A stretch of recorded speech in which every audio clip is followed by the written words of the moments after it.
untuk supaya menghasilkan bunga yang banyak dan juga bunga tidak rontok.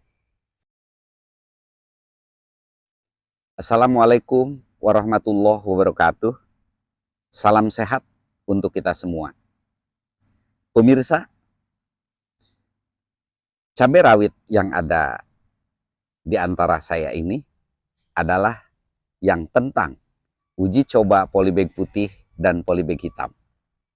Sekarang sudah kurang lebih memasuki fase 40 HST. Dari pasca potong pucuk, ini bisa kita lihat tunasnya cukup besar-besar tumbuhnya. Jadi bahkan ada yang satu polybag itu kita rawat, kalau tumbuh 9 kita rawat 9, yang tumbuh 6 kita rawat 6. Jadi dibiarkan, tapi minimal rata-rata 7 tunas yang kita rawat. Dan nanti insya Allah akan tumbuh besar. Pada 40 HST ini, bahwa tanaman ini sudah memulai memasuki fase generatif. Kalau kita lihat di sini, bisa kita perhatikan, tanaman sudah mulai menghasilkan bunga.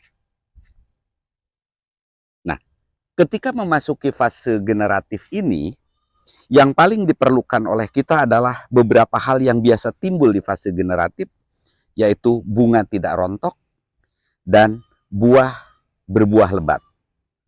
Pada kesempatan sekarang, Mas Dika akan mempraktekkan untuk pengocoran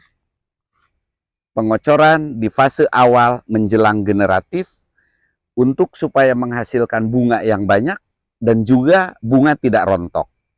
Jadi nanti kita praktekkan seperti biasa, bahan-bahannya apa dan teknis pemupukannya seperti apa nanti akan kita jelaskan.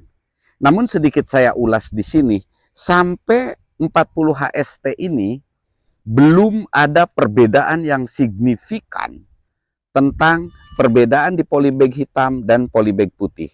Kalau kita lihat pertumbuhannya, yang hitam pun banyak, yang pohonnya besar-besar dan subur seperti ini.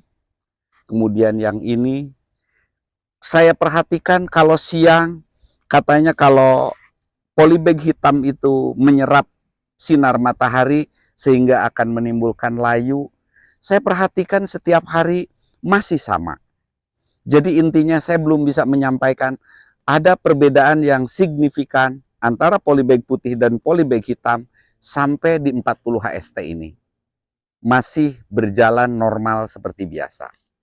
Oke, tidak berlama-lama, mari kita praktekkan cara memupuk fase awal generatif cabai rawit Ori 212 yang diuji coba di polybag putih dan polybag hitam, yaitu pupuk kocor untuk mengantisipasi rontok bunga dan supaya berbuah lebat.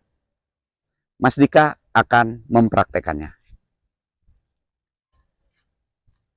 Oke, baik Mas Dika. Yang untuk pupuk kocoran saat ini bahan-bahannya apa? MAP Pak, fosfat tinggi. Merauke MAP, itu yang fosfatnya sampai 61% ya, tapi ada N-nya juga, ada nitrogennya. Oke. Ini untuk memaksimalkan apa namanya? Suplai fosfatnya ya, fosfor. Kalau nggak ada MAP bisa pakai Ultradap. Bisa pakai Ultradap ya. Oke. Ada MKP. MKP. Jadi dua jenis pupuk yang kandungan fosfor disatuin ya Mas Dika. Satuin. Oke. Kemudian tambahan mikro. Oh, untuk mikro. Nah, ini salah satu pupuk mikro yang kandungannya ada kalsium ya. Ya. Untuk mengatasi rontok bunga dan supaya berbuah lebat. Kemudian dosisnya, ini airnya berapa liter Mas Dika? Ini 10 liter Pak. 10 liter. Oke, pencampurannya silahkan Mas Dika. MKP-nya berapa sendok? 2 sendok cukup. 2 sendok cukup. Nah, MKP ini bisa juga untuk disemprotkan ke daun ya Mas Dika? Oke. Kalau ini sih diselang-seling sih, semprot bisa. Semprot dengan ini ya. Jadi ada penyemprotan juga setiap minggu dilakukan, penyemprotan MKP ya. Nah, Oke. Kemudian MAP-nya berapa sendok? 2 sendok. 2 sendok. Jadi MKP 2 sendok, MAP 2 sendok per 10 liter air. Gitu. Untuk mikronya? Mikro 3 sendok Pak. Mikronya 3 sendok per 10 liter air. Jadi sekali lagi saya ulangi bahwa pupuk yang digunakan pertama adalah MAP, kandungannya fosfat juga ada N-nya, kemudian yang MKP kandungannya ada fosfat dan kalium. Kemudian disempurnakan dengan pupuk mikro. Di sini kita gunakan yang merek Kalha ya. Kalha. 3 sendok per 10 liter. Jadi MKP 2 sendok, MAP 2 sendok, dan pupuk mikro Kalha 3 sendok. Itu untuk per 10 liter air. Kemudian aplikasinya yaitu dengan cara dikocor. Setiap polybag mungkin volumenya agak ditambah ya Mas Dika. Agak ditambah. Ini 200 mili Pak. 200 mili per polybag, berarti 2 gelas air mineral. Iya. Oke. Setelah dicampur, diaduk, sudah terlarut sempurna, baru kita praktekkan untuk pengocorannya. Ini khusus yang sudah mulai memasuki fase generatif.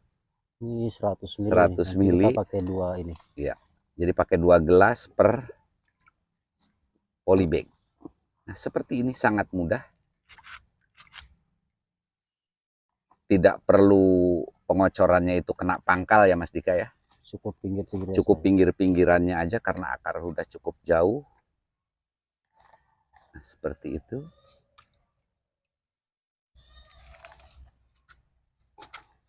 Jadi dari yang uji coba polybag putih dan polybag hitam ini, alhamdulillah sampai sekarang memasuki 40 HST, tanaman masih sehat, masih bagus, tidak ada kendala.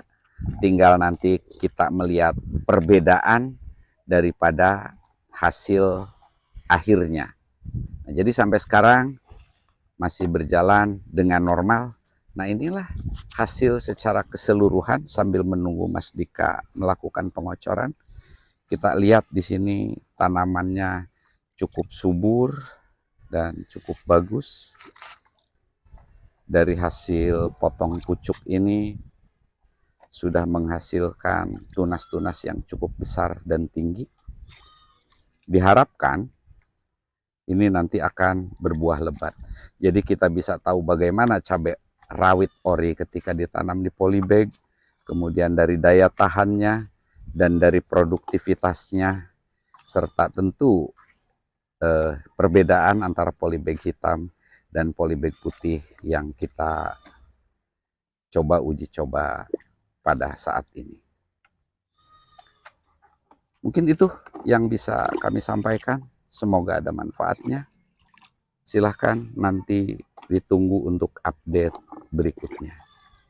Billahi taufik wal hidayah. Assalamualaikum warahmatullahi wabarakatuh.